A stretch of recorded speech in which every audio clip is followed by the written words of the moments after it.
기도가 장로님 같으셔가지고 네, 집사님의 기도로 충분해서 제가 기도를 시작하진 않을 것 같고요. 방금 목사님께서 소개해 주신 대로 저희가 박모 한길 목사님을 검은교에서 뵀습니다. 그리고 그 비하인드 스토리를 또 얘기하면요, 저는 왜 검은교회에 가 있었을까요? 제가 검은초등학교 수업을 가게 됐습니다. 근데 그것도 초등학교 수업이 원래 제 담당이 아니고 친구 강사가 담당이었는데, 검은중학교에, 헷갈리시면 안 됩니다. 검은중학교에 제 중학교 영어 선생님이 교장선생님으로 계셨어요. 그리고 교장선생님께서 1학기 때 내가 검은중학교에 있을 것이니 1학기 때 한번 와서 애들을 만나라 라고 하신 거예요. 그래서 제가 친구한테 검은초등학교 수업을 내가 갈 테니 수업을 좀 바꿔달라 라고 부탁을 했어요. 그래서 검은초등학교, 검은중학교 이렇게 수업을 제가 날짜를 정하면 되는 거였거든요. 근데 또 검은도 가는 길이 되게 멀잖아요. 그래서 수요 예배 간증 집회를 잡아야겠다 라고 해서 검색을 합니다. 대한예수교 장로회 2017년? 아니 더 오래된 것 같아요. 검은교회에서 담임 목사님을 청빙한다는 그 홈페이지를 보게 됩니다. 그 광고를 보게 돼요. 그래서 제가 어떻게 했을까요? 문의 연락처. 그래서 그 장로님께 전화를 드렸습니다.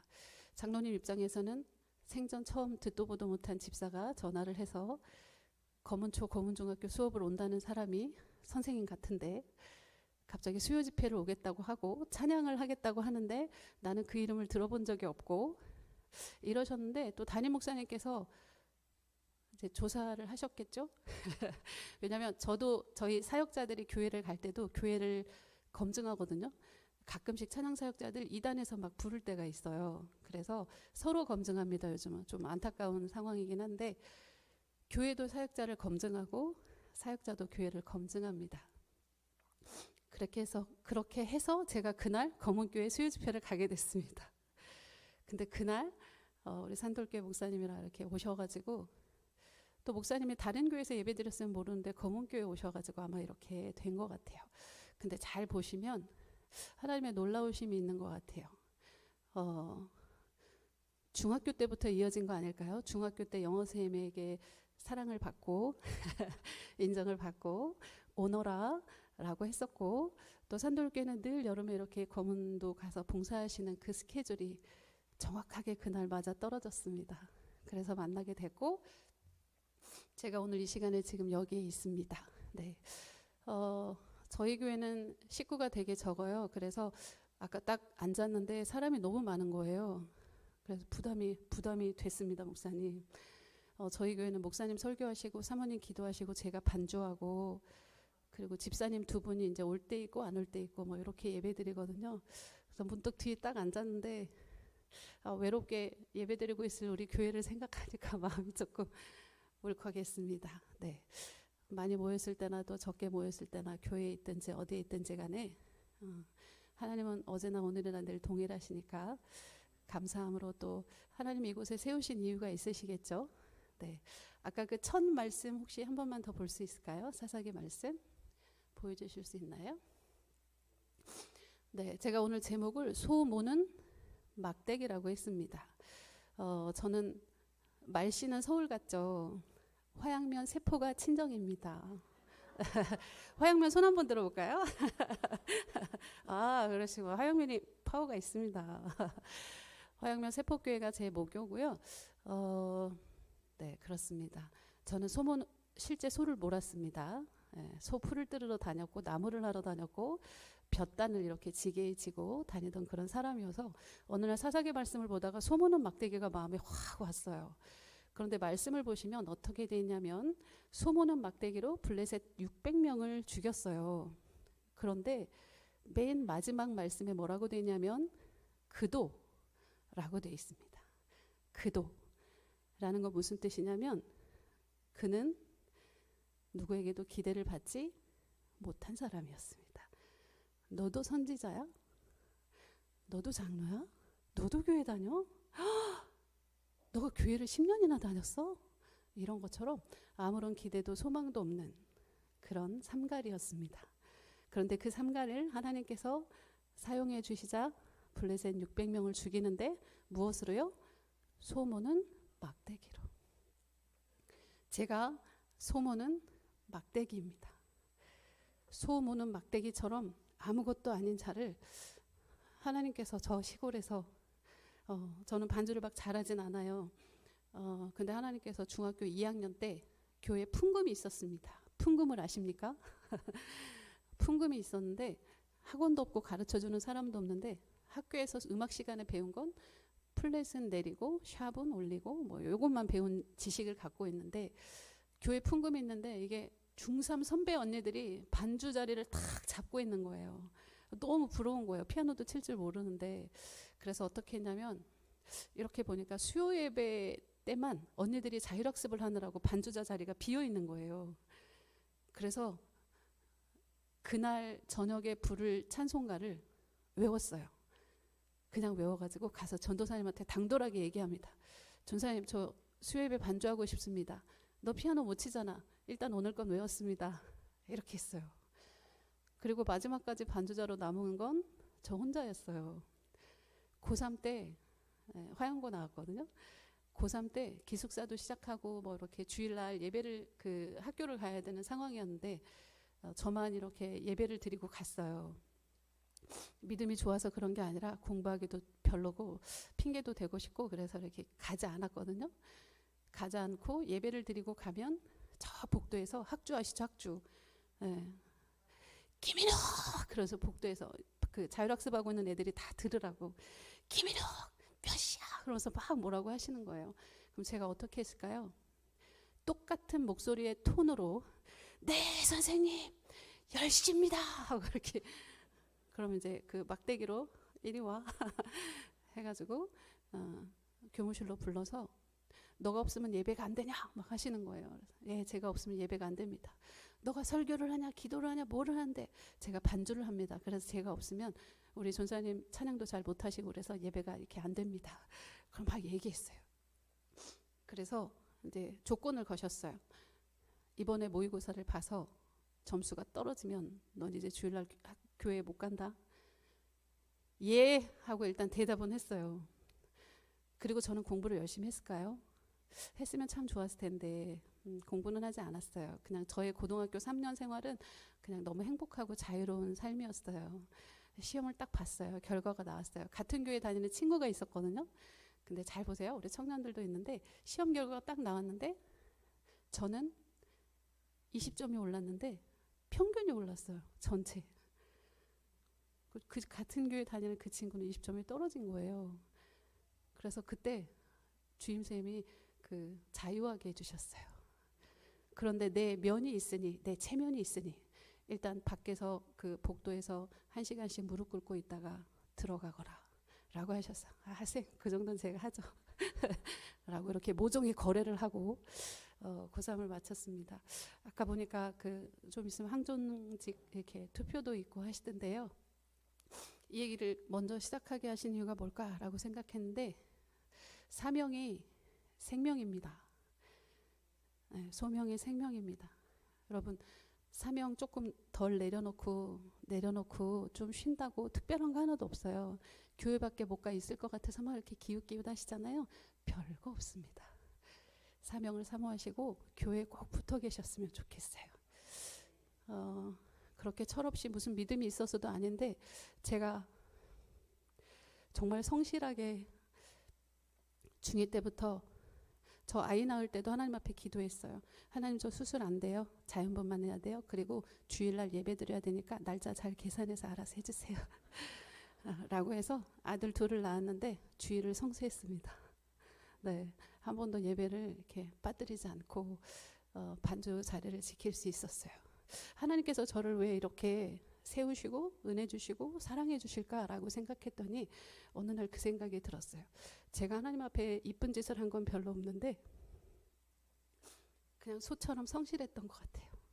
하라 하시면 그냥 순종하고 그 자리를 묵묵히 소처럼 정말 지켰는데 내가 하나님 앞에 그렇게 성실하게 자리를 지키니 하나님께서 성실과 인내로서 저를 지금까지 이렇게 인도해 주셨습니다. 아멘. 그래서 저는 그 부흥의 스타일의 반주를 합니다. 부흥회 이렇게 마귀들과 싸울지라고 이런 거 있죠. 예. 그래서 중학교 2학년 때부터 반주를 해가지고 찬송가를 다 외웁니다. 다 외운데 이렇게 새 찬송가로 바뀌면서 조가 바뀐 찬송들이 있더라고요. 그 잠깐씩 이렇게 불협화음이 날 때도 있는데 그것도 너무 감사하고요. 또 제가 찬양사역자가 된 이야기를 한번 해보고 싶습니다. 어느 날 운전을 하고 가다가 너무 좋은 찬양이 나오는 거예요. 처음 들어본 찬양이었어요. 그래서 가사를 막 외웠어요. 가사를 막 외워가지고 컴퓨터 앞에 딱 앉아가지고 검색을 합니다. 내가 너를 얼마나 사랑하는지 너는 아느냐 라고 했습니다. 그러자 송명희 시인의 작사, 김석균 목사님의 작곡해서 너는 아느냐라는 악보가 딱 펼쳐졌어요. 그 악보를 이제 구매를 하려고 이렇게 딱 하고 있는데 갑자기 앞에 배너 하나가, 여러분 그 휴대폰 유튜브 같은 거 보실 때 앞에 광고 뜨면 되게 신경질 나시잖아요. 주님의 역사가 있을 수도 있어요. 악보를 딱 검색하는데 배너 하나가 딱 떴어요. 한국복음성가협회에서 찬양사역자 대회를 한다는 포스터였어요. 저는 시골에서 자랐고 그냥 교회에서 반주만 하고 그냥 내 우물 안에서 행복한 개구리였지 뭔가 비전을 꿈꾸거나 이러지 않았거든요. 그런데 그 광고를 보게 하셨는데 예선을 광양에서 하는 거예요. 광양이면 내가 가볼 수 있겠는데? 라는 생각이 들었어요. 그래서 그 라디오에서 흘러나왔던 그 곡을 연습해가지고 광양에 가서 예선을 봤습니다. 근데 신기한 건 한국복음성가협회에서 지역 예선을 저 때 처음으로 했습니다. 제가 16기인데요. 17기까지 하고 지역 예선이 또 사라졌습니다. 그리고 저 때 면접 점수가 그전에는 이렇게 슈퍼스타 막 이런 그 유명한 TV 프로그램 있죠. 그런 데서 떨어진 크리스찬 친구들이 이 대회를 많이 왔대요. 근데 실력은 있는데 사역자들이 남질 않아서 이건 뭔가를 대대적으로 고쳐야 된다. 그래서 실력 100점, 면접 100점, 신앙 고백 100점. 그렇게 면접 그 시험 제도를 다 바꾸고 우리가 서울에서만 할 것이 아니라 지역 예선도 하자라고 그 회의를 다 거친 후에 제가 사역자가 됩니다. 그래서 제가 어디 가서 저를 소개할 때 들으시면 좀 웃으시는데 진심으로 드리는 말입니다. 농어촌 특별 전형 찬양 사역자입니다. 근데 정말 맞는 말이죠. 네, 정말 맞는 말입니다. 그 찬양 들려드리겠습니다. 너는 아느냐라는 찬양. 하나님께서 여러분에게 주시는 사랑의 세레나데입니다. 보시면 내가 너를 얼마나 사랑하는지 너는 아니?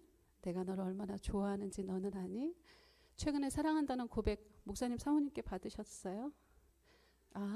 네. 목사님도 쌍방간에 하시는 거죠? 여러분 사람에게 이쁨 받지 못하고 사람에게 사랑받지 못하고 사람이 존귀하다 여겨주지 않아도 우리 하나님은 변함없이 사랑해 주시는 분이세요. 결혼식 가면 성원선언문 있잖아요. 그렇죠?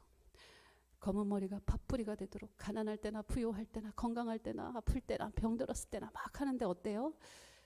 잘 나갈 때는 막 행복하게 지내다가 병들면 버리고 망하면 헤어지고 되게 많잖아요. 그렇죠? 결혼하기 전에는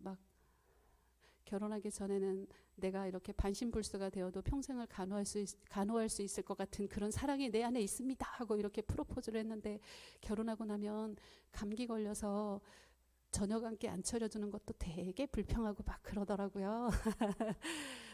사람은 그렇습니다. 사람은 그렇습니다. 그런데 하나님은 변함이 없이 우리를 사랑하십니다. 그 하나님의 사랑의 고백을 들어보시면 좋겠습니다. 너는 아느냐 찬양하겠습니다.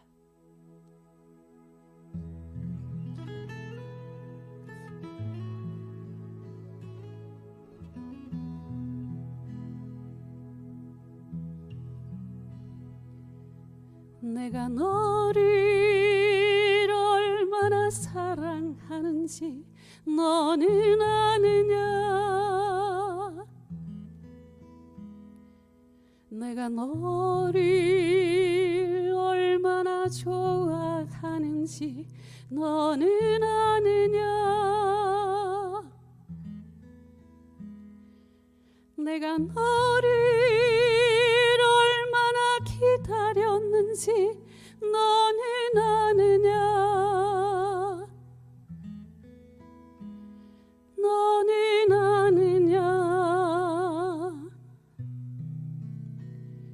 너는 아느냐. 반주 소리 좀만 키워주시겠어요? 내가 너를 얼마나 사랑하는지 너는 아느냐. 내가 너를 얼마나 좋아하는지 너는 아느냐. 내가 너를 얼마나 기다렸는지 너는 아느냐. 너는 아느냐. 너는 아느냐.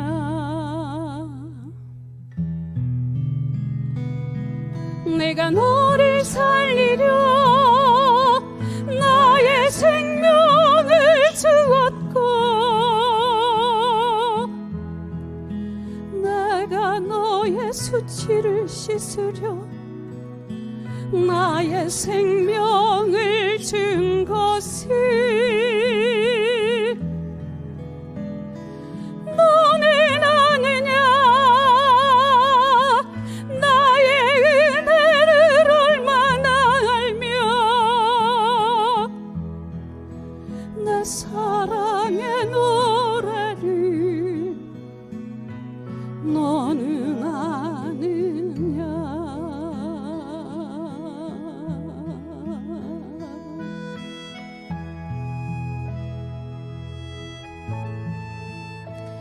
하나님, 우리도 하나님을 사랑합니다. 아멘. 하나님, 우리도 하나님을 좋아합니다. 아멘. 하나님, 우리도 주님을 기다립니다. 아멘.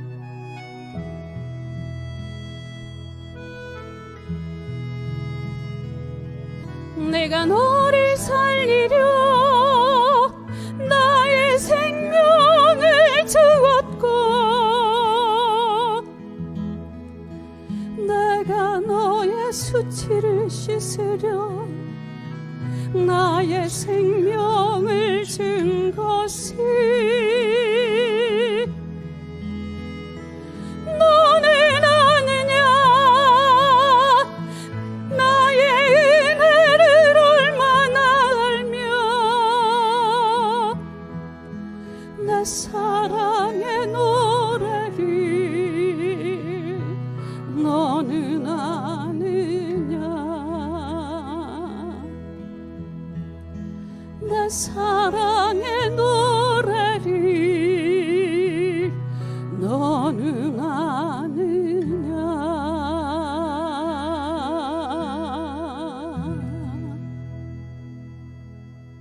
아멘.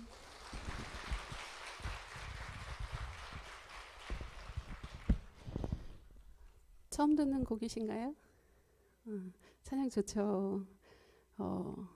너무 신기한 것 같아요. 운전하다가 라디오에서 흘러나왔던 이 곡이 저를 이곳까지 이렇게 인도했습니다. 여러분, 이렇게 자연을 보시다가 혹은 단상에서 뿌려지는 하나님의 목사님을 통한 귀한 말씀을 통해서 혹은 기도하시다가 누군가 대화를 하다가 하나님께서 여러분에게 주시는 성령의 감동이 있어요. 그걸 모른 척 하시면 안 됩니다.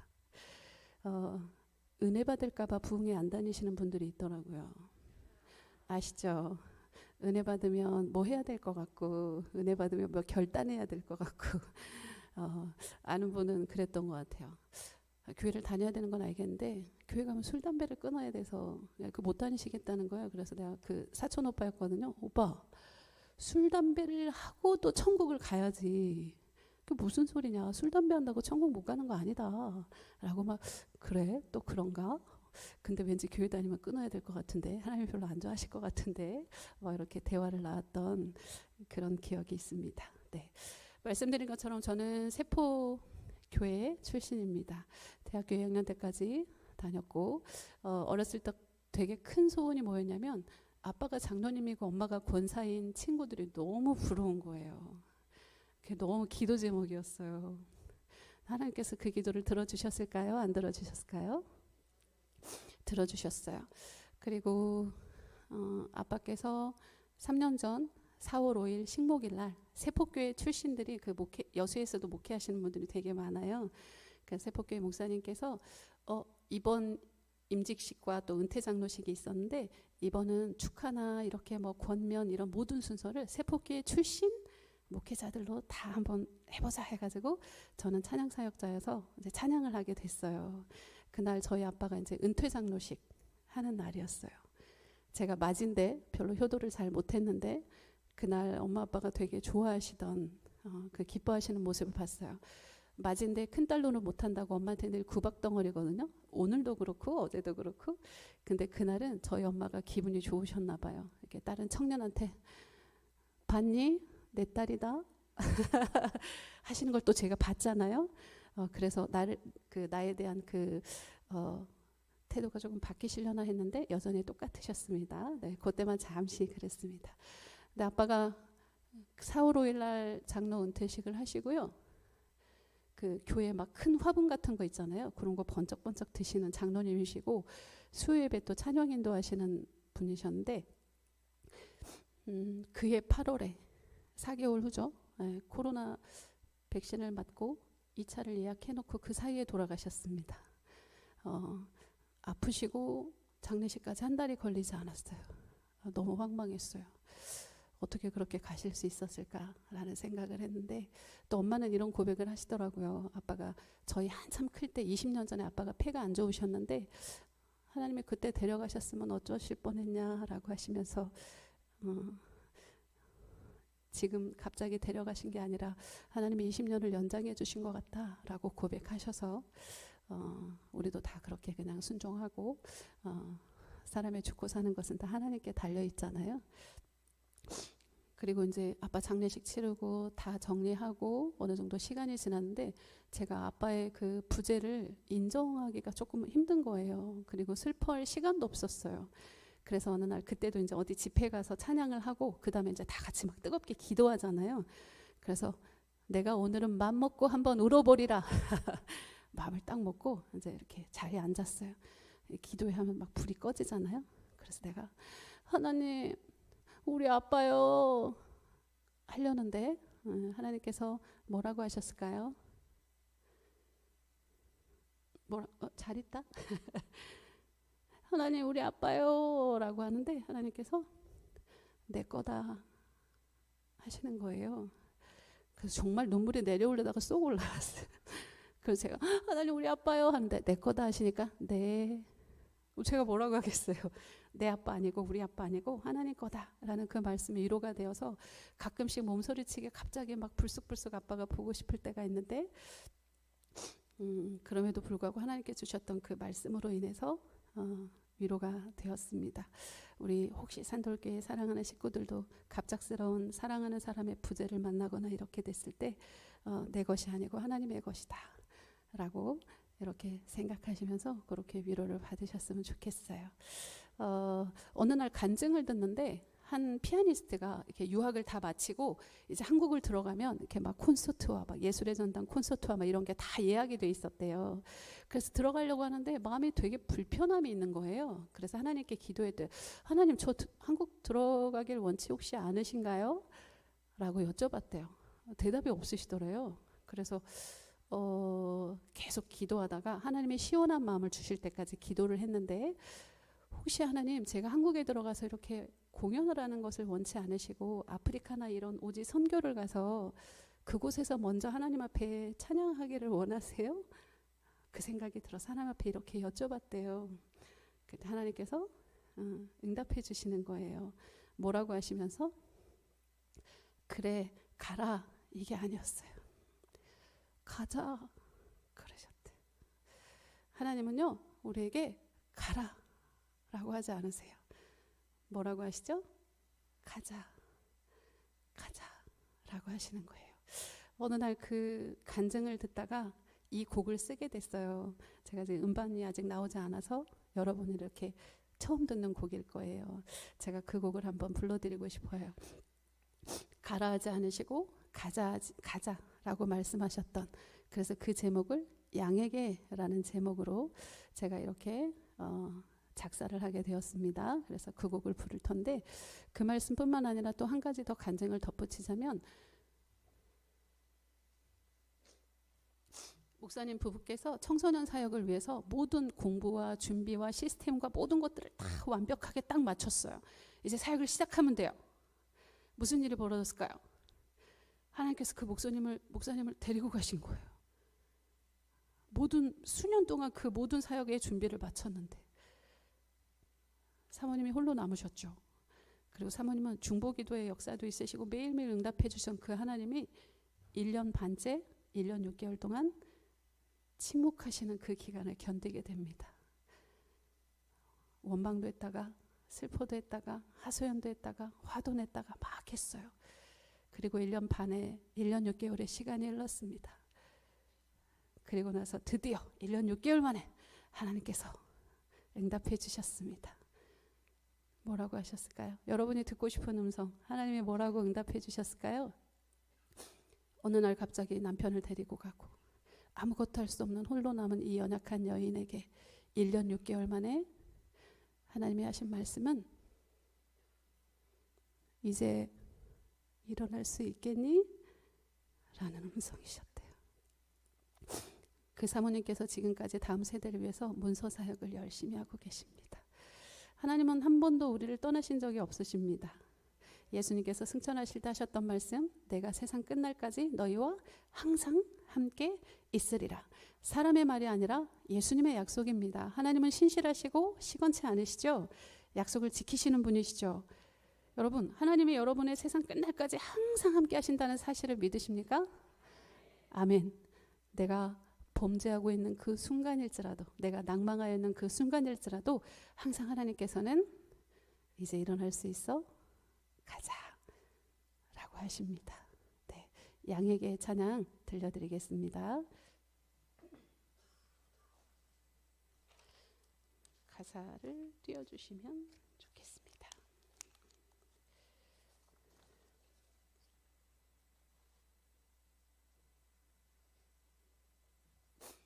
네, 가사가 나올 텐데 여러분이 아는 이름들이 나올 수 있습니다. 네. 누구죠? 지영이가 나왔네요. 사랑하는 내 지영아, 염려하지 말라. 아무 걱정하지 말라. 내가 신지영을 사랑한단다. 사랑하는 내 하은아, 근심하지 말라. 두려워하지도 말라. 내가 청하은과 함께하리라. 사랑하는 내 연경아, 염려하지 말라. 아무 걱정하지 말라. 내가 이 연경을 사랑한단다. 사랑하는 내 하은아, 근심하지 말라. 두려워하지도 말라. 내가 박하은을 함께하리라. 내가 너를 붙들리라.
방금 등장하신 분들이 누군지 아십니까?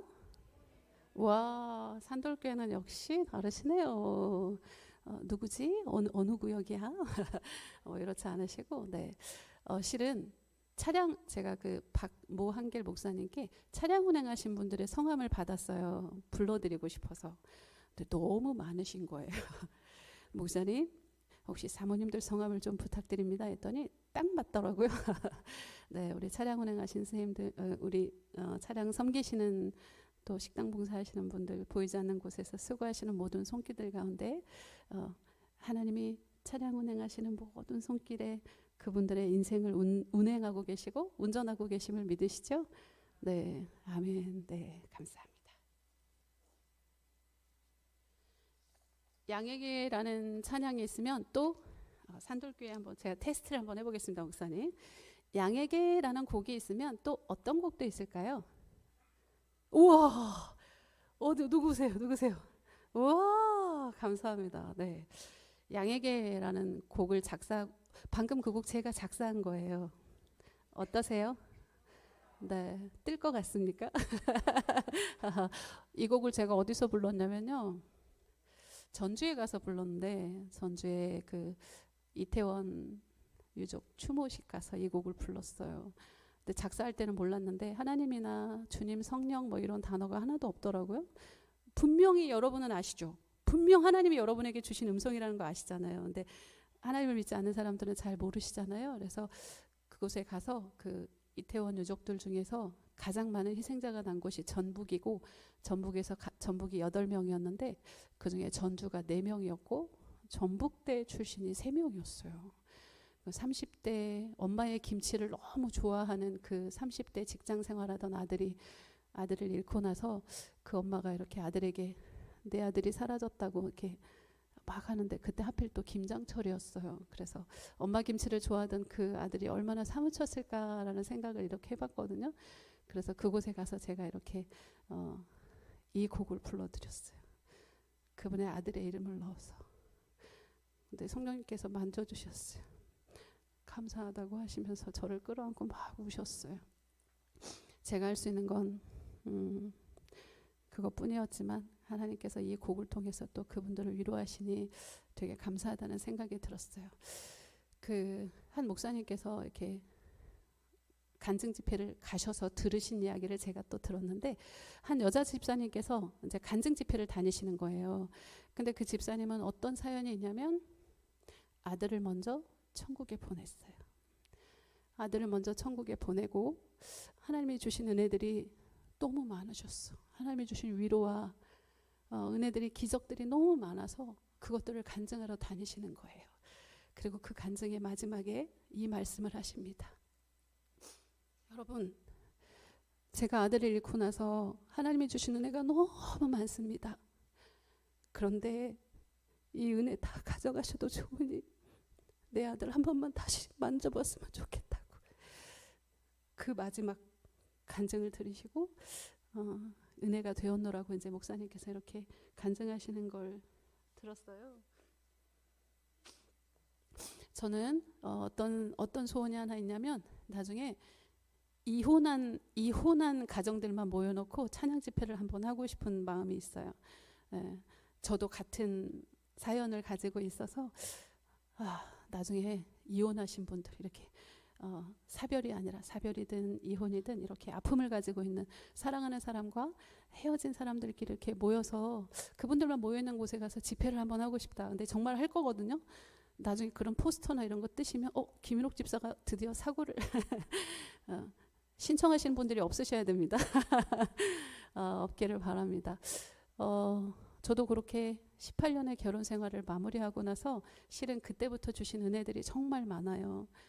근데 고백하건대 하나님이 주신 은혜들, 유명하게 하시고 사람을 만나게 하시고 사역하게 하신 그 모든 것들 다 가져가도 좋으니 평범했던 그 일상으로 다시 돌아가고 싶은 마음이 제 안에 늘 있습니다. 이렇게 간증을 하면서도 그렇습니다. 저희 아빠 돌아가시고 나서 세포교회 목사님께서 수요일 찬양 인도하시던 그 자리만 보면 눈물이 나시고 저희 엄마에게 이렇게 표현하셨습니다. 집사님, 장로님이 가시고 나니 나날이 갈수록 보고 싶은데 장로님이 돌아가시니 내 팔다리가 잘려나간 것 같습니다 라고 이렇게 말씀하셨대요. 사랑하는 산돌교회 사랑하는 성도님들, 저도 마찬가지인데 여러분의 장례 예배 때 장례를 집도하시는 목사님이 곤란하시지 않도록 교회에 충성되고 또 목사님께 순종하고 이렇게 아름다운 그런 믿음의 신앙생활을 하셨으면 좋겠다는 생각이 들었어요.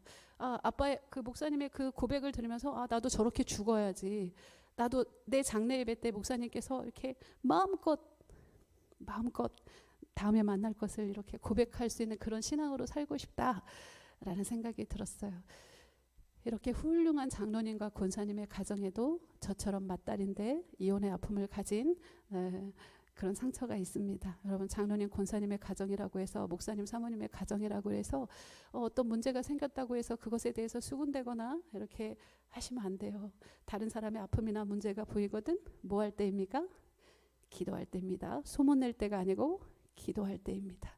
그런 신앙의 성숙을 가지셨으면 좋겠어요.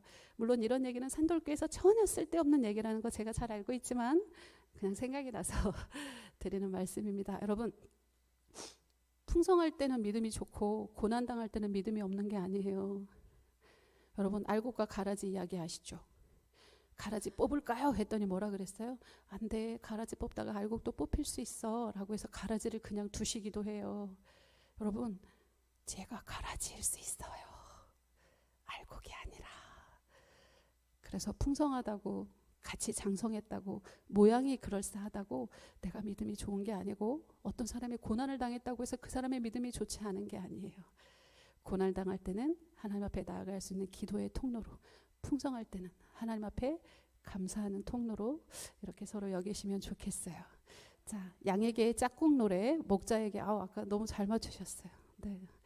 하나님의 관역에도 늘 잘 맞추셔서 늘 명중하시는 국가대표가 되시기 바랍니다. 네.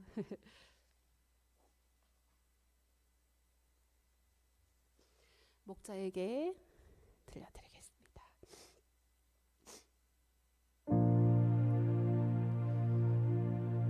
주여 내 이름 부르시는 당신을 찾나이다. 사방은 어둡고 두려움은 높으니 어디로 갈지 몰라 떨고 있네요. 주여 내 이름 부르시는 당신을 찾나이다. 사방은 어둡고 두려움은 높으니 어디로 갈지 몰라 떨고 있네요. 나의 길 되신 주님, 나를 인도하소서. 나의 생명이신 주님, 나를 살피소서. 세상의 소리를 기로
중간에 보니까 세상의 소리를 뒤로 하고 주 음성 따를게요가 있어요. 그렇죠? 이 곡도 제가 작사를 했습니다. 여러분 다윗과 땡땡땡 누구랑 싸우죠? 다윗과 골리앗의 싸움. 잘하셨어요. 다윗과 골리앗의 싸움이 있었어요. 그런데 다윗과 골리앗의 싸움이 아니라 다윗과 땡땡땡의 싸움이 될 뻔한 삼각관계가 될 뻔한 사연이 있어요. 혹시 아세요? 다윗과 골리앗이 딱 전투를 하기 전에 세 글자가 등장합니다. 듣고 싶다. 네? 다윗이 이렇게 골리앗 앞에 탁 서가지고 이렇게 막 의기양양하게 다 이렇게 물맷돌을 막 만지작거리면서 이제 타이밍만 보고 있잖아요. 그렇죠? 근데 옆에서 이렇게 세상의 소리가 들려요. 야, 너 전쟁 구경하러 왔어? 아버지 양은 어떻게 했어? 장난해 지금? 이런. 너 지금 어디라고 지금 여기 왔어? 여러분 이게 성경에 있어요. 여러분 처음 듣는 얘기처럼 이렇게 표정을 하시면 어떡해요? 내가 너무 리얼하게 했나요? 누굴까요? 그렇죠. 네, 다윗의 큰형 엘리압이었어요. 다윗과 골리앗의 싸움에서 다윗이 막 이렇게 탁 명중하고 탁 쓰러지니까 골리앗의 칼을 딱 빼서 푹 해서 이렇게 전쟁 석세스 성공 이것만 있는 게 아니라 저는 왜 그 다윗과 골리앗의 싸움에서 늘 엘리압이 이렇게 눈에 막 띄었어요. 엘리압이 다윗이 골리앗과 싸우기 전에 옆에서 막 이렇게 쓸데없는 소리 하죠. 쓸데없는 소리, 힘 빠지는 소리. 그럼에도 불구하고 다윗이 어떻게 하죠? 제가 성경을 막 읽다가 내가 다윗이었으면요 물맷돌을 딱 꺼내서 골리앗이 아니라 그냥 형 내가 옛날부터 내가 아빠 없으니까 내가 옛날부터 알아봤는데 내가 형 나도 못마땅했어. 내가 맞짱 한번 떠. 계급장 떼고 맞짱 한번 떠 하면서 그 물맷돌을 형한테 던질 수도 있었어요. 그렇죠? 근데 다윗은 그렇게 하지 않았어요. 물맷돌을 누구에게 던지죠? 골리앗에게 던집니다.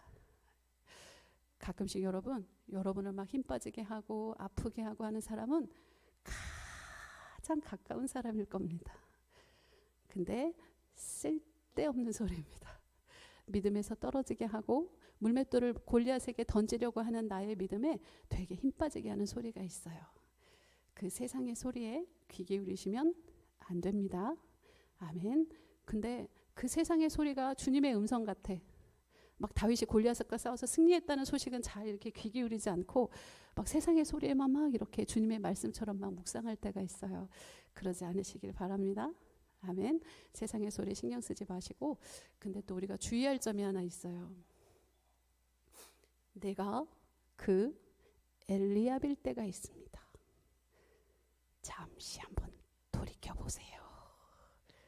막 열심히 하고 있는데 옆에서 엘리압처럼 이렇게 막 엘리압 훌륭하죠. 아버지의 양을 걱정하는 효자 아닙니까? 그렇죠? 막내 동생이 다칠까봐 걱정돼서 그랬겠죠.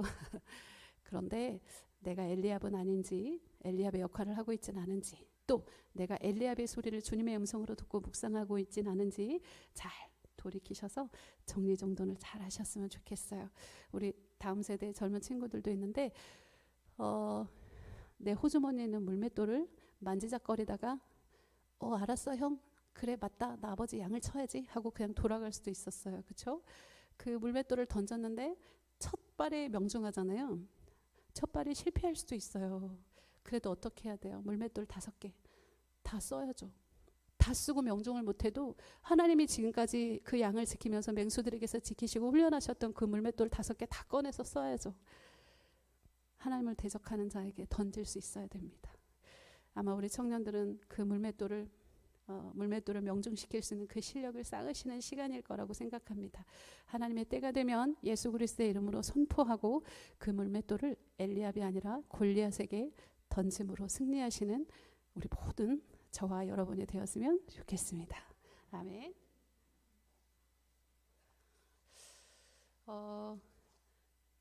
아까도 잠시 말씀드렸는데 저는 결혼 생활을 이렇게 졸업식을 했습니다. 중간에 졸업식을 했는데 서로의 연약함이 서로 맞지 않아서 이렇게 이혼하게 됐어요.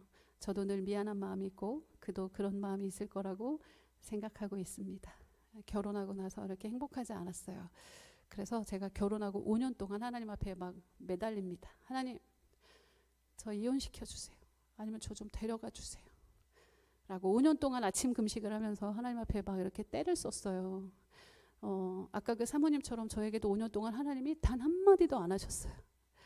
5년 만에 드디어 하나님께서 응답해 주셨습니다. 뭐였을까요?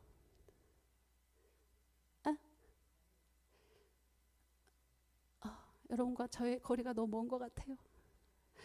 5년 만에 하나님께서 드디어 주신 말씀이 내 십자가를 지고 나를 따르라는 말씀이셨어요. 그 길로 제가 금식을 그쳤습니다. 그리고 저는 담대해졌습니다. 하나님이 내 기도를 듣고 계셨어. 하나님이 알고 계셨어. 나에게 응답하셨어. 그러니까 저에게 너무 기쁨이었어요. 그래서 그때부터 금식을 그치고 저는 이제 살아야 된다라고 이렇게 생각을 합니다. 그 시점을 애들 아빠는 어떤 시점으로 보냐면 얘가 결혼생활 5년 만에 굉장히 담대해졌다. 화양면식으로 하면 간이 배 밖으로 나왔다. 그 시점으로 봅니다. 제가 하나님 앞에 응답받았던 그 시점하고 이렇게 좀 시야가 다르죠. 그렇죠? 그렇게 했는데 하나님의 말씀을 주셨어도 불구하고 중간중간에 굉장히 이제 고난이 있었어요. 근데 그럴 때마다 하나님이 주셨던 음성이 있었어요. 그 말씀 때문에 제가 그 18년을 견딜 수 있었습니다. 내 십자가를 지고 나를 따르라 하셨고 한 3년 후에 또 이렇게 고비가 왔어요. 그럼 저는 또 하나님 앞에 뭐 하죠? 하나님 데려가 주세요. 하나님 이혼시켜 주세요. 그래서 하나님께서 이렇게 말씀하셨죠.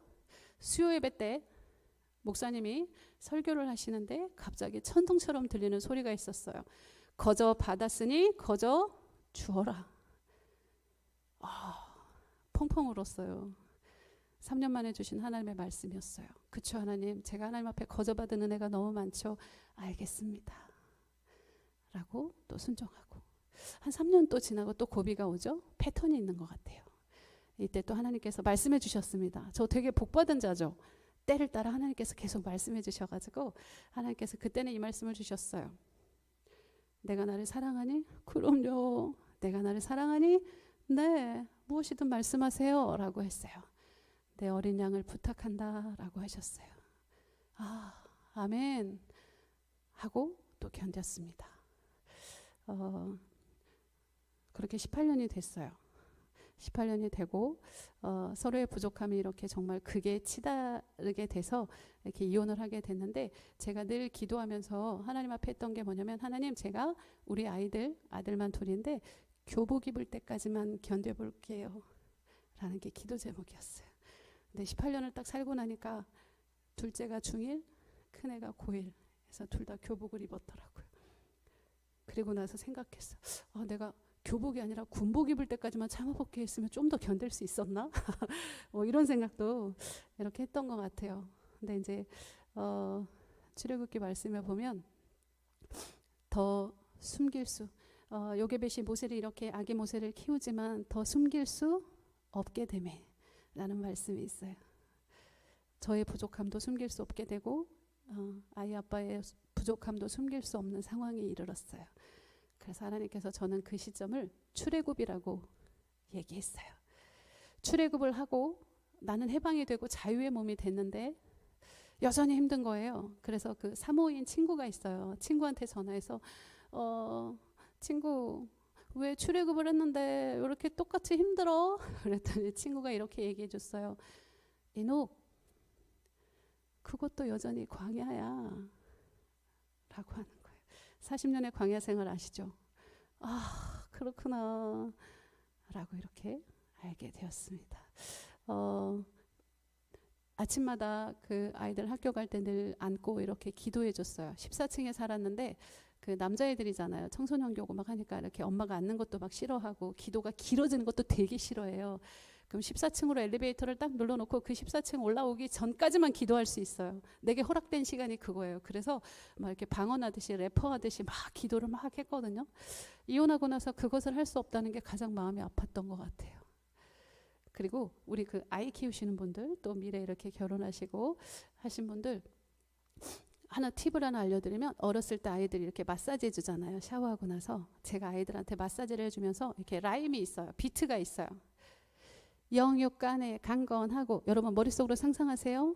아이 씻기고 나서 지금 이렇게 침대에 눕혀가지고 따뜻하게 해서 뽀송뽀송해서 로션을 바르면서 하는 구호입니다. 영육간에 강건하고 온유하고 겸손하고. 지금 무릎까지 왔어요. 상상하세요 여러분. 그 마지막에 은혜와 성령이 충만하라 하면서 제가 발을 이렇게 폴더처럼 이렇게 딱 꺾어서 머리까지 이렇게 딱 해주면 아이들이 어떻게 할까요? 까르르 엄마 한 번 더 해줘요 이렇게 했어요. 제가 해줬던 건 딱 이거였던 것 같아요. 근데 어느 날 지금 아이들이 이제 22살, 19살 이렇게 컸어요. 주일마다 아빠와 함께 있는데 주일은 저랑 같이 저희 교회에 가서 예배를 드리거든요. 어느 날 보니까 영육간에 강건하고 온유하고 겸손하고 은혜와 성령이 충만하게 자랐더라고요. 여러분 비결을 알려드리는 거예요. 네, 아이들 이렇게 로션 마사지 할 때 아이고 애가 다 컸어요 뭐 그러실 수도 있지만 손주들 보실 때나 이렇게. 근데 하나님께서 세상에 그 로션 바르면서 그냥 아이들하고 장난친다고 지금 한 거였는데 하나님께서 그 말씀대로 그대로 해주셨구나 라는 생각이 들어서 되게 감사해요. 그리고 이제 둘째 믿음의 고백을 이렇게 하자면 저희가 이제 물질 문제로 이렇게 이혼을 하게 되니까 아이가 원래 파일럿이 되고 싶었는데 중학교 때 그냥 아예 자기는 내 아내와 아이를 책임지는 가장이 될 거다 해가지고 진로를 바꿔서 마이스터고를 가게 됐어요. 그리고 가서 또 공부를 열심히 해가지고 고2 때 대기업에 먼저 취업이 됐습니다. 취업이 됐는데 취업이 돼서 같이 이제 대산이어가지고 대산에 가서 면접을 볼 때 제가 그날 밤에 이렇게 숙소에서 이제 마이스터고 학생들은 면접 볼 때 교복을 입고 하거든요. 그래서 제가 이렇게 몇 년 동안 못 해줬던 교복을 이렇게 다려주는데 너무 감사했어요. 하나님 이 하루만 저에게 허락되어줘도 너무 감사합니다 라는 생각이 들었어요.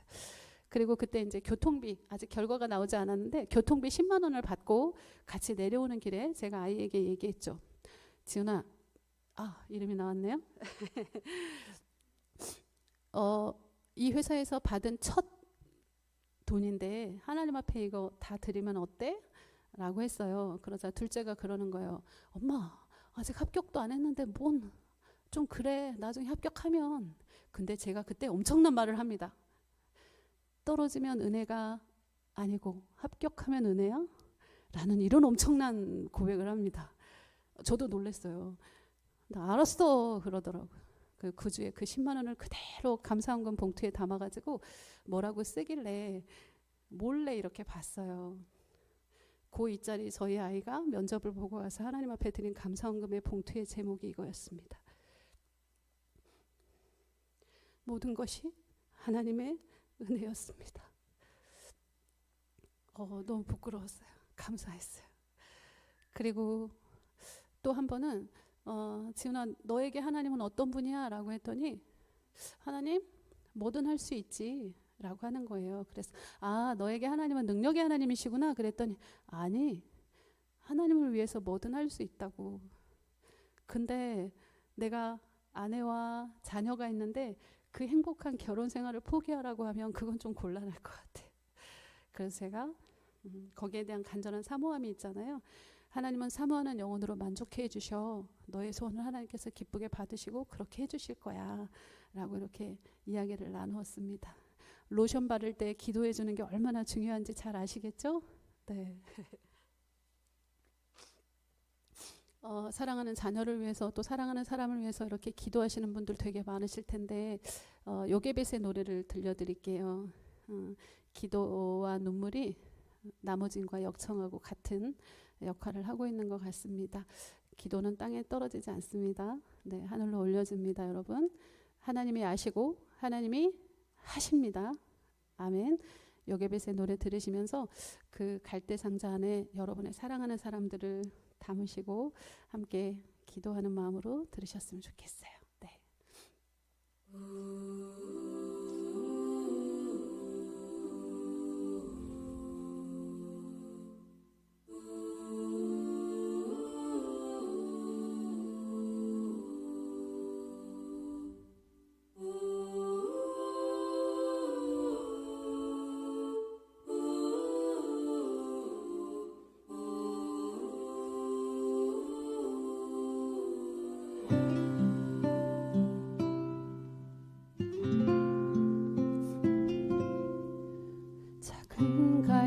상자 물이 새지 않도록 역청과 나무 진을 칠하네. 어떤 맘이었을까 그녀의 두 눈엔 눈물이 흐르고 흘러 동그란 눈으로 엄마를 보고 있는 아이와 입을 맞추고 상자를 덮고 강가에 띄우며 간절히 기도했겠지.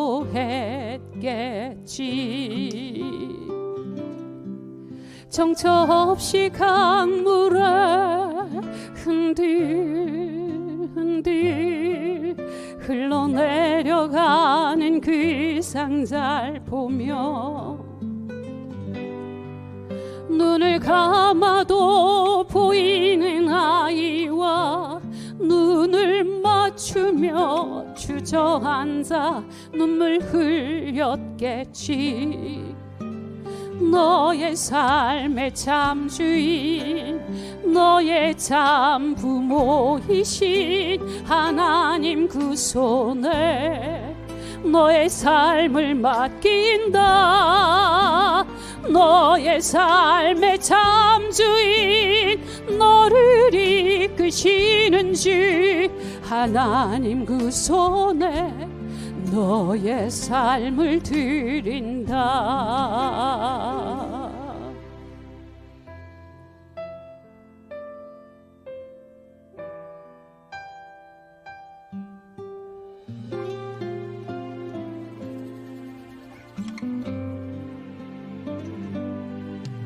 어떤 마음이었을까 그녀의 두 눈엔 눈물이 흐르고 흘러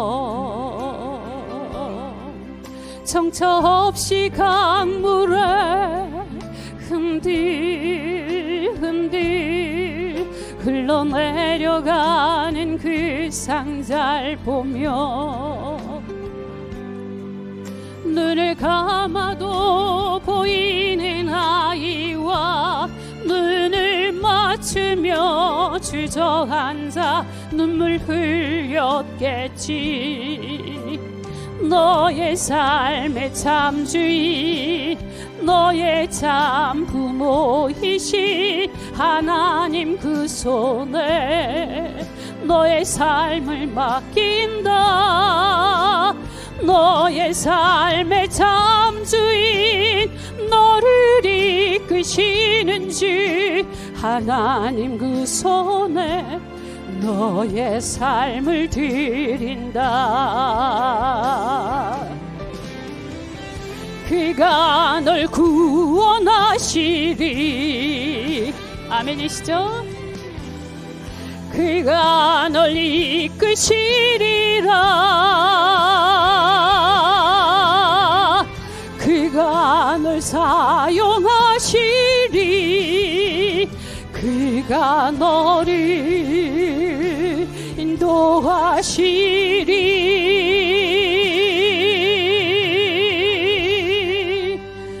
너의 삶의 참 주인,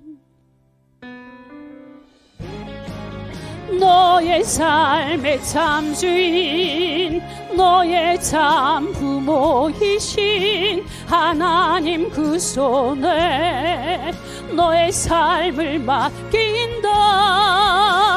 너의 삶의 참 주인, 너를 이끄시는 주 하나님 그 손에 너의 삶을 드린다. 너의 삶의 참 주인, 너의 참 부모이신 하나님 그 손에 너의 삶을 맡긴다. 너의 삶의 참 주인, 너를 이끄시는지 하나님 그 손에 너의 삶을 드린다. 어떤 마음이었을까 그녀의 두 눈엔 눈물이 흐르고 흘러.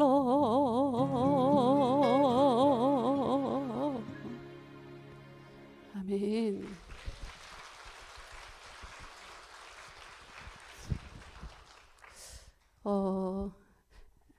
이혼하고 다음날 혼자 아침에 눈을 딱 떴는데 새로운 아침이잖아요. 기가 막힌 거예요. 기가 막힐 웅덩이에 빠진 것 같았어요. 그래서 하나님께, 하나님, 목마르고 캄캄하고 사막이고 광야이고 한 치 앞도 알 수 없어요 라고 이렇게 기도했어요. 그때 하나님이 주셨던 위로가 있어요. 그렇게 캄캄한데 안개까지 자욱해서 정말 한 치 앞도 보이지 않습니다 라고 했을 때 하나님께서 주신 마음에 안개 속에 이슬을 두었다 라고 하셨어요. 안개가 내 앞을 가리우는 거라고 생각했는데 그 안개에 있는 그 이슬 덩어리가 광야를 가는 나의 생수다 라는 위로를 주셨어요. 그래서 그 이후로는 근심하지 않고 이렇게 평안하게 지내고 있습니다. 아마 마무리를 해야 되죠, 목사님? 그 웅천 사거리에 보면 그 영화관 앞에 사거리 신호 되게 길잖아요. 그렇죠? 어느 날 그 사거리에서 운전하고 가다 말고 이렇게 사거리 신호가 딱 걸리길래 사이드를 딱 올리고 운전대 이렇게 털썩 팔을 하고 캄캄한 밤하늘을 보면서 제가 이렇게 얘기했습니다. 하나님, 두려워요 라고 고백했습니다. 그래서 마음에, 경상도 사투리입니다. 잘 들으세요. 하나님, 두려워요. 언제는? 라고 하시는 거예요. 언제는 네 힘으로 살았나? 언제는 두렵지 않았을 때가 있었나? 라고 하시는 것 같아요. 그래서 제가 이렇게 털썩하고 하나님 두려워했다가 예 하고 자세를 고쳐 먹었습니다. 그리고 그 이후로는 그 사거리를 생각하면서 두려울 때마다 그때를 생각합니다. 하나님이 꽉 귀에 대고 말씀하신 것 같아요. 언제는, 이 언제는 여러분에게도 위로가 되시고 소망이 되셨으면 좋겠습니다. 두려워하지 않기를 바랍니다. 네, 알겠습니다. 우리 오직 예수뿐이네 다 같이 부를 시간이 될까요, 목사님? 네, 오직 예수뿐이네 다 같이 부르고 마치겠습니다. 네, 준비한 곡에 3분의 1을 했습니다. 또 초대해 달라는 얘기는 아닙니다, 목사님. 네. 여러분의 고백이시죠? 오직 예수뿐이네.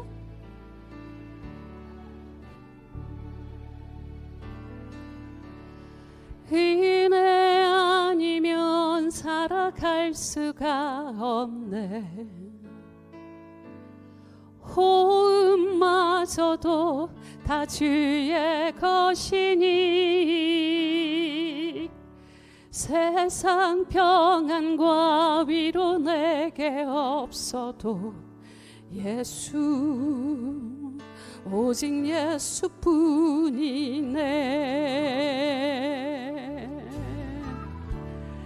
은혜 아니면 살아갈 수가 없네. 호흡마저도 다 주의 것이니 세상 평안과 위로 내게 없어도 예수, 오직 예수뿐이네.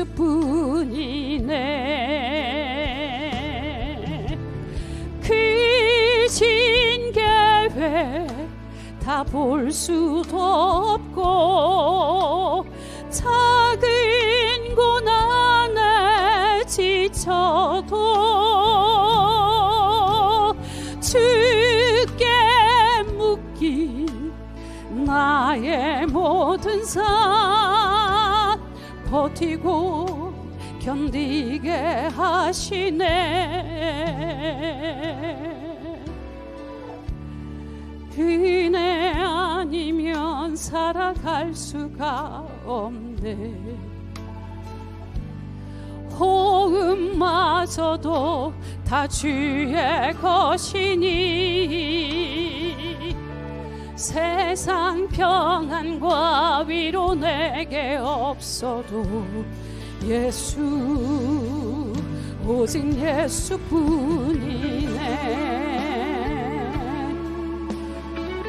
기도하며 마무리하겠습니다. 음악을 좀 줄여주세요. 사랑하는 하나님, 주님이 가라하셔서 주님이 열어주셔서 이곳에 왔습니다. 소모는 막대기와 같은 자를 하나님께서 사용하여 주시니 감사합니다. 오늘 나눈 모든 말씀 중에 하나님께서 늘 주셨던 은혜 아니면 설명할 길이 없습니다. 하나님, 평탄한 삶을 살지 못했지만 늘 평안으로 붙들어 주셨음을 감사합니다.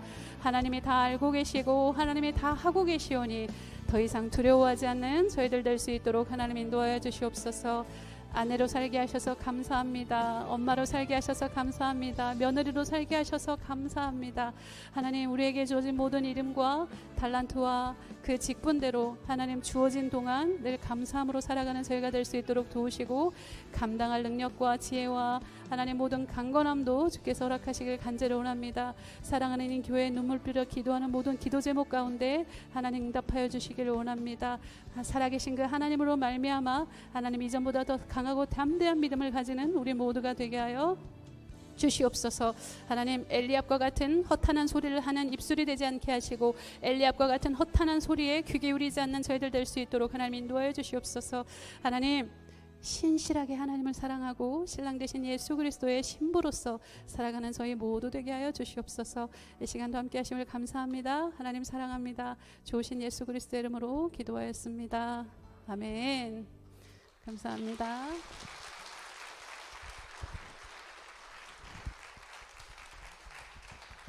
네. 갑자기